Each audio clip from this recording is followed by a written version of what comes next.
Jangan lupa like, komen, dan subscribe channel YouTube TVRI Bengkulu dan nyalakan lonceng notifikasinya.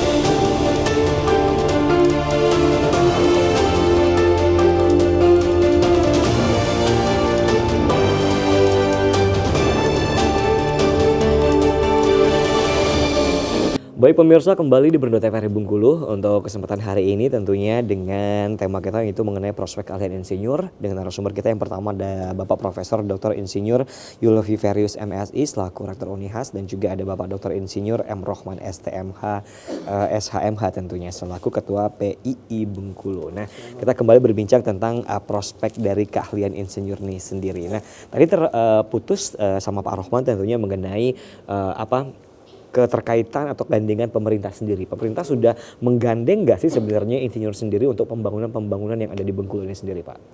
Ya, salah satunya itu, Pak. Jadi akhir-akhir ini juga, ternyata pemerintah juga butuh, Pak, untuk menilai kelayakan suatu bangunan. Tentunya itu.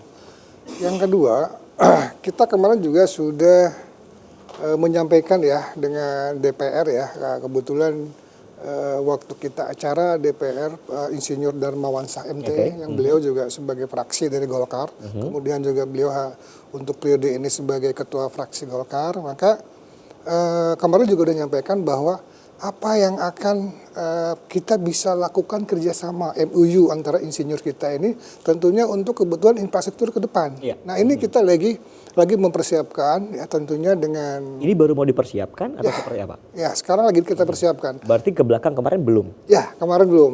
Karena terkait tahun kemarin bahwa kita kan belum nyampe dengan Pak Ketua DPR juga kan ya. Jadi tahun ini alhamdulillah beliau juga sudah menawarkan diri.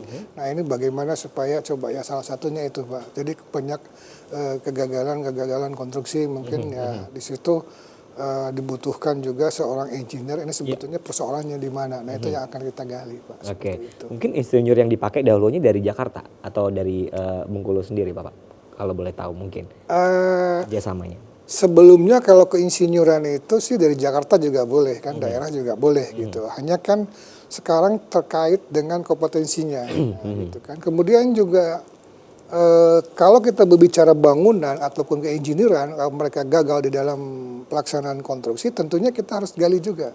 Ya, kita juga harus menggali apa sih yang menyebabkan hal tersebut gitu loh. Maka di dalam konstruksi itu kita mengenal MP ya, manajemen proyek, kita akan urut Pak semuanya. Seperti apa yang disampaikan oleh Pak Prof tadi di Palembang ya, di Palembang Lahat itu yang nah itu ini juga kita harus cari gitu loh. Engineer punya tugas gitu loh.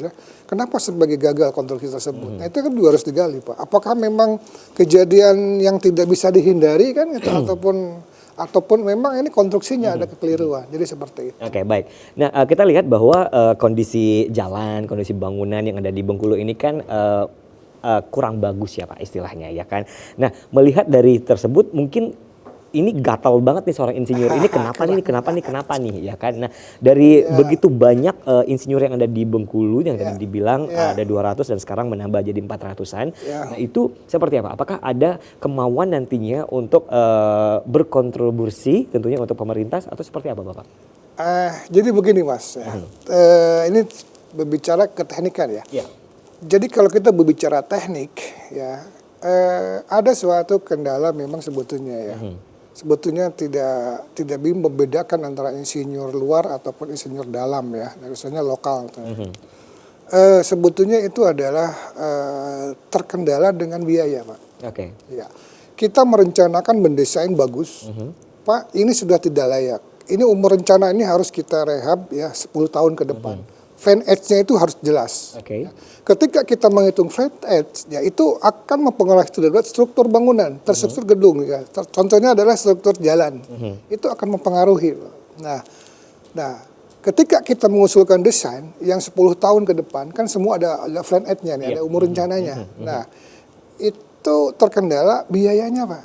Oke. Gitu loh. Jadi dengan biaya begitu desainnya begini kan mahal sekali gitu. Dalam satu kilo aja itu bisa mencapai miliaran gitu loh. Nah disitulah terkendalanya. Maka kita selalu penanganan itu coba kita rencanakan plan 10 tahun. Kita tentunya menyelesaikan konstruksi yang ada. Kalau bisa memang direkonstruksi ya kita rekonstruksi gitu loh ya, tapi tidak seutuhnya gitu loh. Terus juga tentunya terkait dengan anggaran Pak ya. Anggaran mestinya ini juga kan mungkin itu udah kebijakan pemerintah ya.